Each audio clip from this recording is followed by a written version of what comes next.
Eto na sila, ang nag-iisang masugid na tagahanga ni Nicole Liala, Chris Chuper! Kasama ang nag-iisang diehard fan ni Chris Chuper, Nicole Hiala! Dear Nicole and Chris. Dear Nicole and Chris. Dear Nicole and Chris. Dear Nicole and Chris. Magandang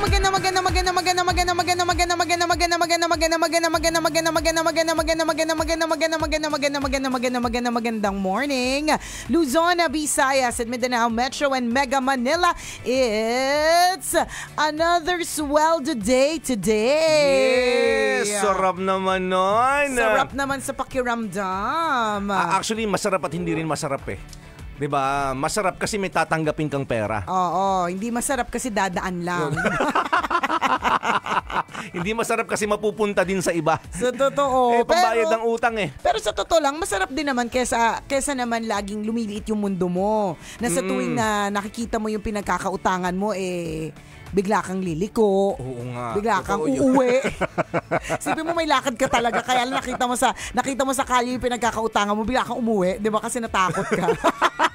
O at least kapag araw ng sweldo, araw para medyo taas na ka today. O meron man lang isang araw na kahit papaano alam mong makakabayad ka. Ganyan. Natanggalin na po natin yung ganyang klaseng stress at feeling lagi. Alam niyo mas maganda yung unti-untiin niyo pong mabayaran yung utang. Totoo. Kesa dinedma nyo na po ng bonggang-bongga. Lumiliit kaya yung mundo kapag hindi ka nagbabayad ng utang. Totoo yan. Diba? At saka napaparaning ka every time na may makakasalubong ka, feeling mo maniningil sila. Totoo. Lahat ng mga hindi naman talaga dapat tayo sumasagot ng ating mga phones nang hindi registered yung number, diba? Totoo. Pero talaga, iniiwasan talaga natin lahat yan kasi baka mamaya maniningil. Yung mga maniningil pa naman talaga namang magaling sila. Magaling, tsaka talagang hindi sila mababae. Talagang masusungit sila. Pero kasi obligasyon mo naman talagang magbayad. Pera nila yun eh. Hiniram mo, di ba? Alam namin lahat yan. Yung mga pakiramdam na ganyan. Totoo. Alam namin, yung pakiramdam na umiiwas, yung pakiramdam na gagawa ng sariling daan kasi nakasalubong yung pinagkakautangan. Alam namin yan. Kaya nga lagi namin topic 2 eh. Yung di sumasagot talaga ng telepono na pag number hindi mo kilala. Correct. Totoo naman kasi. Hindi, pero totoo yun na naliliit yung mundo mo.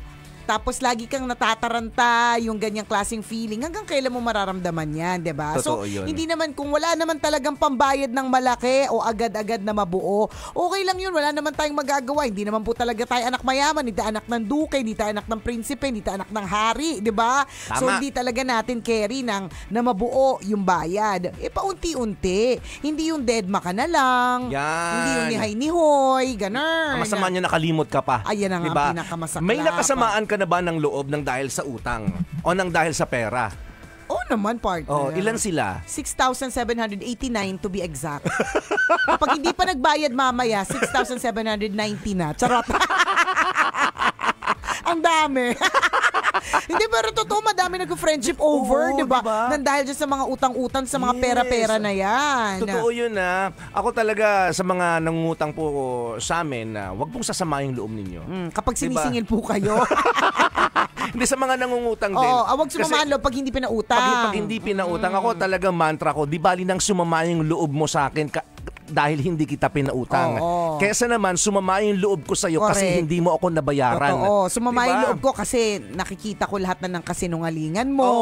Sumama yung loob ko kasi, di ba, parang, di ba sabi nga, ang utang ang utang ay hindi lang po pera ang pinag-uusapan. Kasama dyan yung respeto, dignidad, may ganyan siyang kaakibat eh. Totoo, hindi lang siya basta pera. Sa true. May kaakibat yan. Responsibilities po ang kaakibat ng pangungutang. Nagiging matalino na po kami kasi dati talaga mga kabisyo, wala talaga, medyo kami. Medyo tanga-tanga talaga kami pagdating dyan. Ano nang script mo? Ngayon, ang eksena mo talaga, partner, mabuti. Ngayon ko lang narinig yan, diba? Di ba, alin ang sumama ang loob mo? Diba, na hindi kita pinautang, kesa naman sumama ang loob ko na hindi ka na nagbayad. Totoo yun.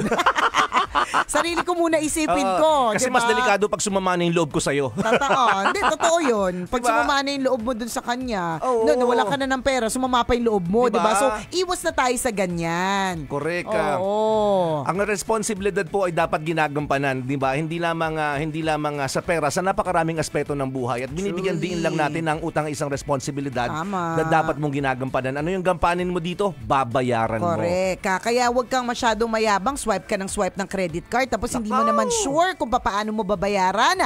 O di sige, okay lang yung swipe na swipe. Basta at least man lang bayaran mo yung mga minimum amount due. Kaya lang, habang binabayaran mo just the minimum amount, kabisyo, buo pa rin yung utang mo. Buo pa rin, correct. Buo pa rin yung utang mo, patong-patong pa rin yan. Diba? Yan yung iisipin natin. Ang daming ganyan diba? Enjoy now, kaskas now, diba? Suffering later. Iyak later yan. Correct.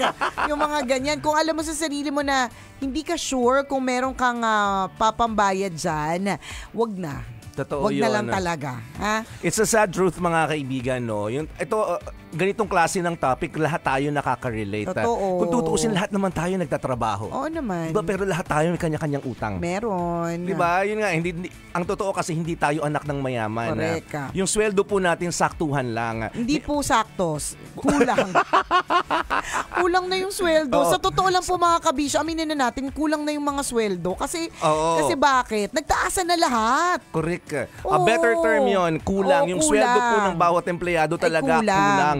Pag kinuwenta mo yan, inilatag mo, kunyari talagang fixed yung binabayaran mo. Halimbawa, yung bayad sa bahay, pagkain, transpo, ubos yung sweldo mo. Yun pa lang Hindi ka pa nagdadagdag yan ng leisure. Correct. Yung inuman yun ng mga kaibigan mo, part yun ng work-life balance. Dapat nagaganon ka. Hindi pwedeng hindi pwedeng laging isang tuka. Ikaka-stress mo yan. Kailangan may mga paminsan-minsang samgyup. May paminsan pag may nagbo-birthday sa inyo, sa pamilya ninyo, may paminsan-minsang paglabas. Oo, ganun. Hindi pa kasama. Kulang, 'di ba? Kaya ngayon din yan, ng utang-utang, 'di ba? Kaya nga 'di ba dahil nga kulang, dapat gagawa talaga ng iba't ibang mga paraan para kumita ng extra. Yes, kaya ako dati sumasayaw talaga ako. Oo, dati yun. Ngayon, sumayaw ka ngayon. Hindi ko sure kung may customer ka pa. Kasi yung sayaw mo ang luma na. Amoy luma ka na ngayon, sayaw mo luma pa din. Masyado namang match na match. Ganun. Kailangan yun, extra income, sideline. Extra nga. Paano nga ba kumita ng extra? Saan nga ba kukuha ng extrang pera? Kanino nga ba dapat kumabit? Oy, may gumagawa niyan. Sino dapat i-sugar daddy? Oy, may gumagawa. Sino dapat i-sugar mommy? Dami ko kalala. Ang dami tinamaan, tsareng, di ba? Pero kasi kulang kailangan mo kumapit, di ba? Siyempre, kailangan mo kumapit talaga. Sa tamang tao. Sa tamang tao para matulungan ka na magdagdagan ng income mo. Totoo. Kailangan natin yung networking, di ba? Maswerte nga tayo partner sa business natin. I mean, sa trabaho natin. Kasi kami, nakakakita kami o nakakakilala kami ng maraming mga tao. And itong mga taong ito bring us opportunities. Correct, totoo. Di ba? Kunyari, kung hindi dahil sa hosting, sa mga kakilala namin na nagbibigay sa amin ng hosting, hindi tayo sure, partner, kung may kotse ka ngayon. Oo nga diba? Hindi lang yung partner. Baka may kotse, wala akong panggas. Di ba? Kung hindi dahil sa connection mo sa Mayat del Rosa, I'm not sure kung nakapagsuot ka ng ganyang klase ng alahas. Hindi, kasi endorser ako Di syempre, buti na lang talaga. Oo. Mga ganyan. And it's actually, partner, galing lang din sa lahat sa trabaho natin dito. Yes. So, basically, galing din yan sa mga tambalanista natin na lagi nakatutok. So, wala pong bibitaw, di ba? Tama. At nakakatuwa nga, partner, ewan ko kung napapansin mo kung ikaw ay nag-i-Instagram, no? Napakaraming nagtatag sa atin na tayo yung kanilang top podcast for 2023. Wow! Kasi lumabas na yung lumabas na yung Spotify Wrapped. So yung Spotify Wrapped, yun yung parang conclusion of your whole year. Ano yung kinonsumo sa Spotify, 'di ba? Sino mga pinakinggan mo sa Spotify, anong klase music, 'di ba? Sino ang favorite podcast. Tapos ang daming nagtatag sa atin, partner, na tayo yung kanilang top podcasts for 2023. Wow, so thank you po.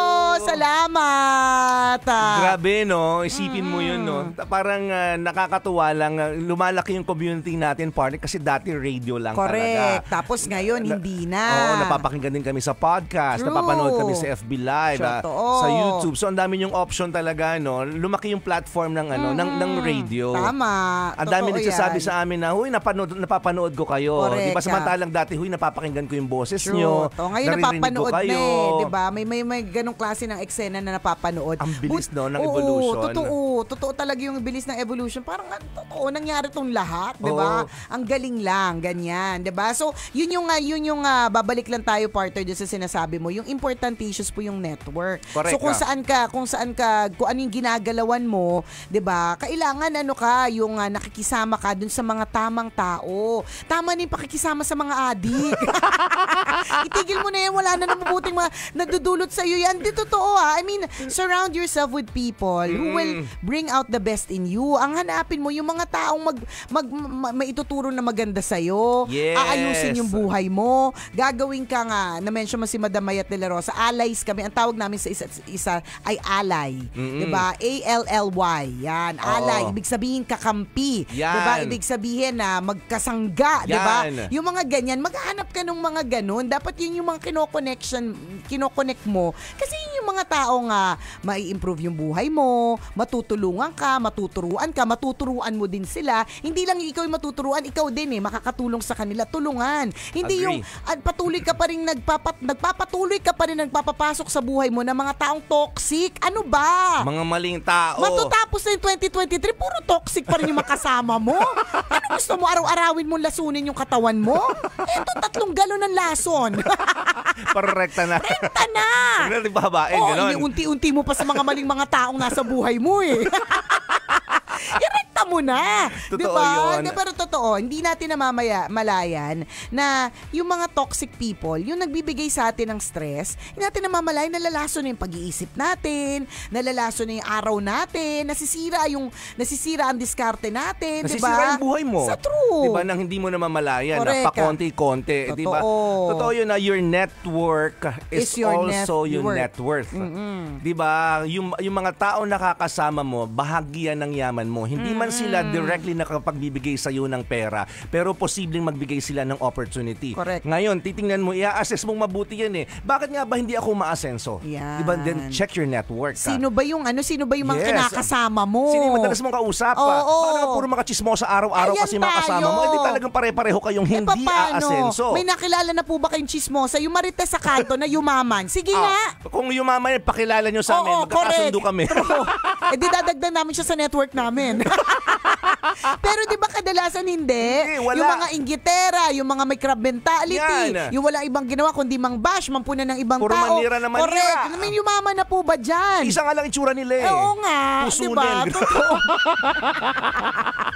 Pusunin na malaking bibig. Ganon. Diba? Isa lang yung picture sa isip natin ng mga taong chismosa. Ganyan ba yung mga kasama mo araw-araw? Kapag ganyan, alam na this. Wala silang naiambag. Pero unless, ang trabaho nila ay gumawa ng ganyang klase ng chismis o gumawa ng mga issues, tas kumikita sila dyan.